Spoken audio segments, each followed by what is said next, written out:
Welcome welcome welcome. দেখো, এসে গেলাম আমরা চণ্ডীগড়ে, আপনার বাড়িতে। নতুন বাড়ি, নতুন জীবন, নতুন ভাবে শুরু।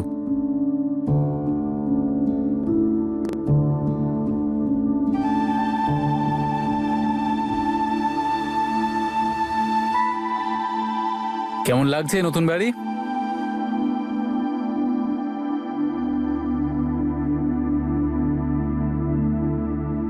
নম্রতা, আমি তোমাকে কিছু বলতে চাই। বলুন।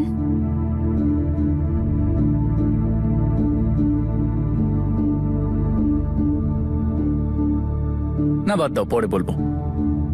এখন তুমি বিশ্রাম করো, না হলে ক্লান্ত হয়ে পড়বে। না, আমি বিশ্রাম নেব না, আমায় যেতে হবে। ও হ্যালো, ঝাঁসির রানী, যুদ্ধ তুমি জিতে গেছো, এখন আবার কোন যুদ্ধে যাচ্ছ তুমি? ইন্টারভিউ আছে, আজকেই যেতে হবে আমায়। আরে আজকেই তো এলাম। আরে এই ইন্টারভিউটা তো কালকেও রাখা যেত, আজকে ইন্টারভিউ দেওয়ার কি দরকার পড়লো? ভুলে গেলেন? আপনিই তো এক্ষুনি বললেন নতুন জীবন, নতুন ভাবে শুরু। ঠিক আছে, চলো আমি তোমাকে ড্রপ করে দিচ্ছি। না, আমি নিজেই চলে যাব। আপনি শুধু আপনার গাড়ির চাবিটা দিন। Are you sure? I am sure. Okay, as you সে।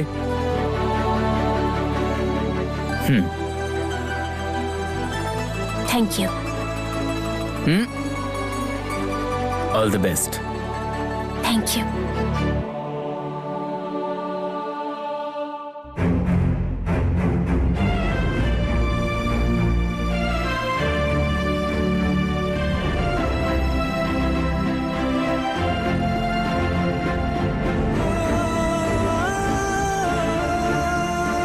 আমার তোমাদের আশীর্বাদের খুব প্রয়োজন দাদু দিদা। থাক থাক মা, মনে হচ্ছে নম্রতাকে নিয়ে তোর অভিমান আরো বেশি বেড়ে গেছে। কিন্তু আমার কথাটা বিশ্বাস কর মা, নম্রতা তোকে খুব ভালোবাসে রে। ও কোনো দিনও তোর খারাপ চায়নি। আন্টি, আমি সব সময় আমার বোন হওয়ার কর্তব্য পালন করেছি। হয়তো আপনি নম্রতাকে আমার থেকেও ভালো করে চেনেন, কিন্তু এখন অল্প অল্প করে ওকে আমিও চিনতে পেরেছি। তাই দয়া করে আপনি আমার সামনে দাঁড়িয়ে ওর হয়ে ওকালতি করবেন না।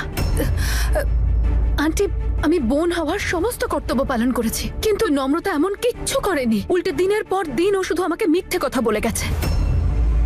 যদি ও সত্যি আমাকে ভালোবাসতো তাহলে এসে আমাকে সত্যিটা বলতো, কিন্তু ও আমাকে কোনো কথা বলার প্রয়োজনই মনে করেনি। আপনি জানেন, যখন যখন নম্রতা আর ঈশান একসাথে ছিল তখন ওদের দুজনের সম্পর্কটাকে আমি সম্মান করতাম। সব সময় আমি চেয়েছি যাতে ওদের দুজনের মাঝখানে না চলে আসি। কিন্তু আজ যখন আমি আর ঈশান একসাথে আছি, তখন কি করলো নম্রতা? আমাকে মিথ্যে বলে গেল প্রতি মুহূর্তে। আমাকে মিথ্যে বলে ওরা লুকিয়ে লুকিয়ে দেখা করে গেল দিনের পর দিন। না রে মা, সে তো ঈশান। আন্টি, আমি মানছি যে ঈশান ভুল করেছিল, কিন্তু নম্রতার তো একবার আমার কাছে এসে বলা উচিত ছিল যে ঈশান আমার সাথে জোর জবরদস্তি করছে, অন্যায় করছে। আমি কথা বলতাম ওর সাথে, আমি বোঝাতাম ঈশানকে। অন্তত আজ তো আমি এটা ফিল করতাম না যে আমার সাথে চিটিং করা হয়েছে। আন্টি, নম্রতা একবারও আমাকে সত্যি বলার প্রয়োজন মনে করলো না। আর এটার মানেটা পরিষ্কার যে নম্রতা এসব নিজের ইচ্ছায় করেছে। ও ইচ্ছাকৃত আমাকে ঠকিয়েছে।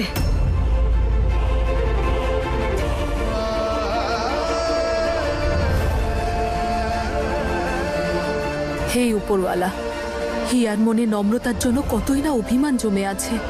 রাগে মাথায় মেয়েটা আবার কোনো ক্ষতি না করে বসে।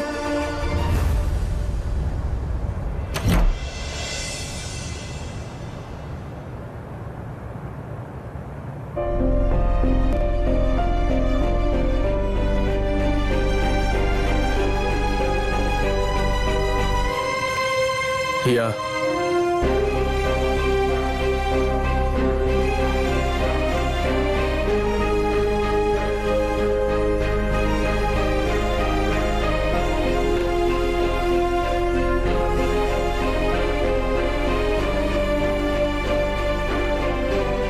আমি জানি হিয়া, এই মুহূর্তে তোমার মনে প্রশ্নের ঝড় বইছে, যার কারণ শুধুই আমি। আমায় শুধু একটা সুযোগ দাও, সেই সমস্ত ঝড় আমি শান্ত করে দেব। I promise.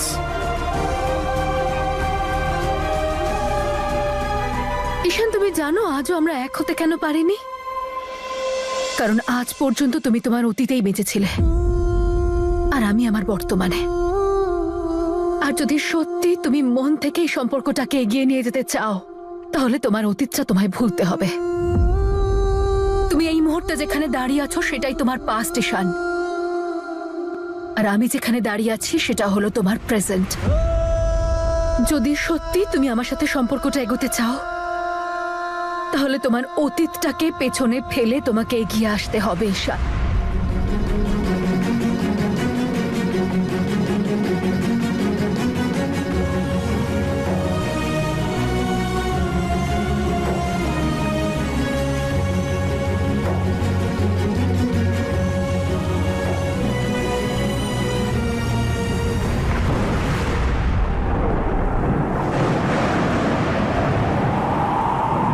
এখনো কিচ্ছু শেষ হয়নি।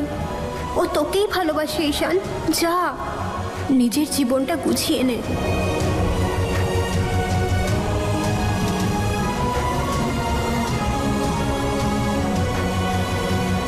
আমি কথা দিচ্ছি, আজ থেকে আমার জীবনের প্রতিটা পদক্ষেপ শুধু তোমার সাথেই নেব আমি।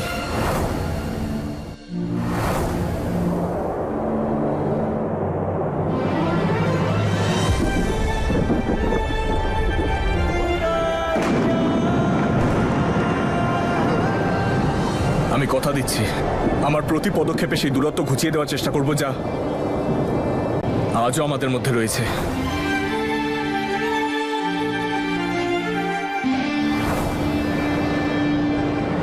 আমি কথা দিচ্ছি,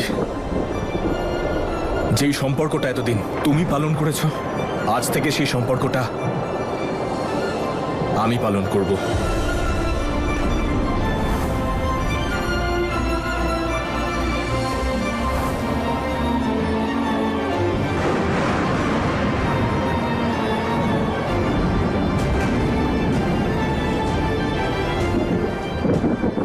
আমি কথা দিচ্ছি, আজ থেকে আমি সমস্ত চেষ্টা করব যে আঘাত আমি তোমার অন্তরে দিয়েছি তার ক্ষতিপূরণ দিতে। বিয়ের মণ্ডপে বসে যে প্রতিশ্রুতি আমি তোমাকে দিয়েছিলাম, সেগুলো, সেই প্রত্যেকটা কথা যেন আমি রাখতে পারি।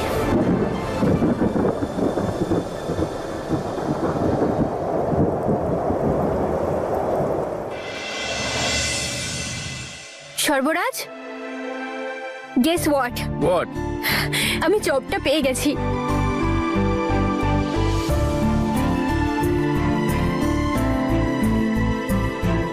কংগ্রাচুলেশনস। যদিও এটা আমি জানতাম, চাকরি তুমি পেতেই। ওপরওয়ালার কাছে এত প্রার্থনা করলে তুমি। কিন্তু নম্রতা, আমার একটা চিন্তা আছে। তোমার এই অবস্থায় ওরা বেশি কাজ করাবে না তো তোমাকে দিয়ে? না না, ওরা তো বলছিল কাজ করারই দরকার নেই। তাহলে ঠিক আছে। বাড়িতে বসো, চিল করো, ঘোরো ফেরো, স্যালারি ওরা বাড়িতে পৌঁছে দেবে।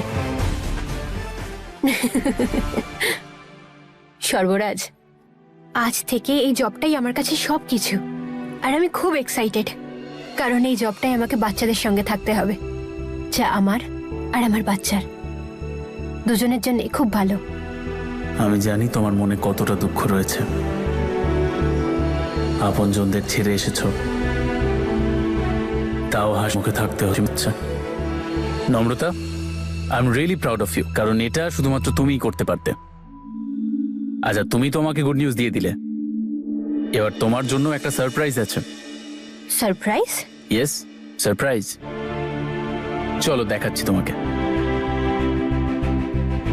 চোখ বন্ধ, সারপ্রাইজ শুরু।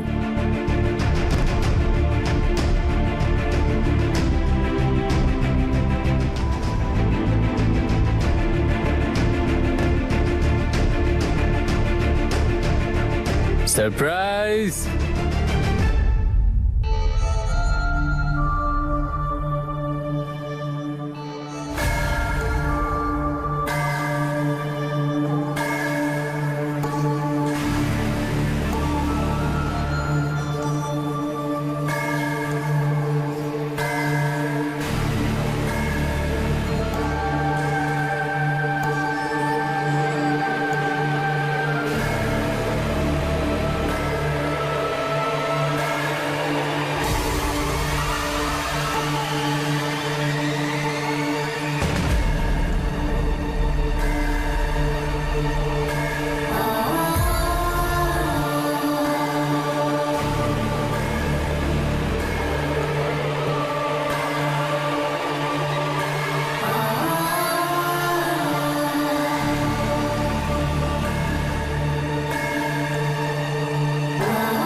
কেমন লাগলো সারপ্রাইজ?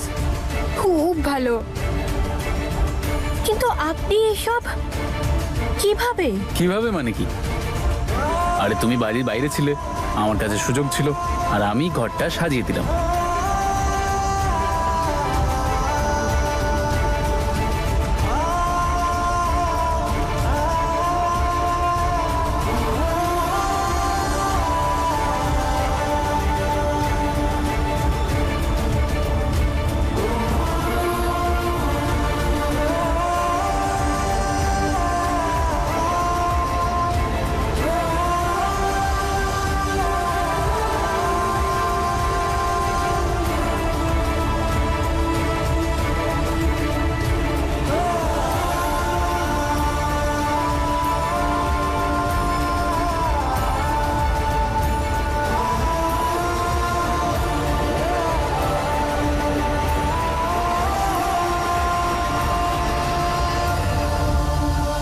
এত কিছুর ব্যাপারে কি করে ভাবেন আপনি?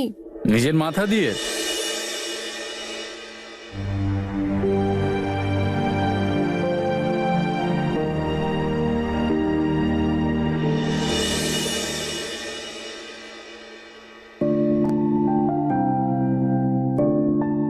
এইটা কি?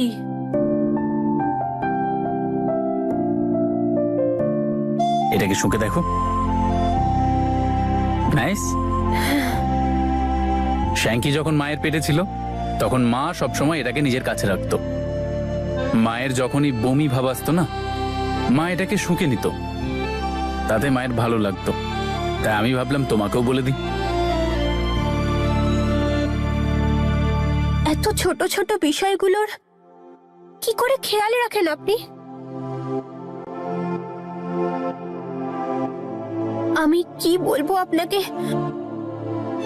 আপনি কি না করছেন আমার জন্যে।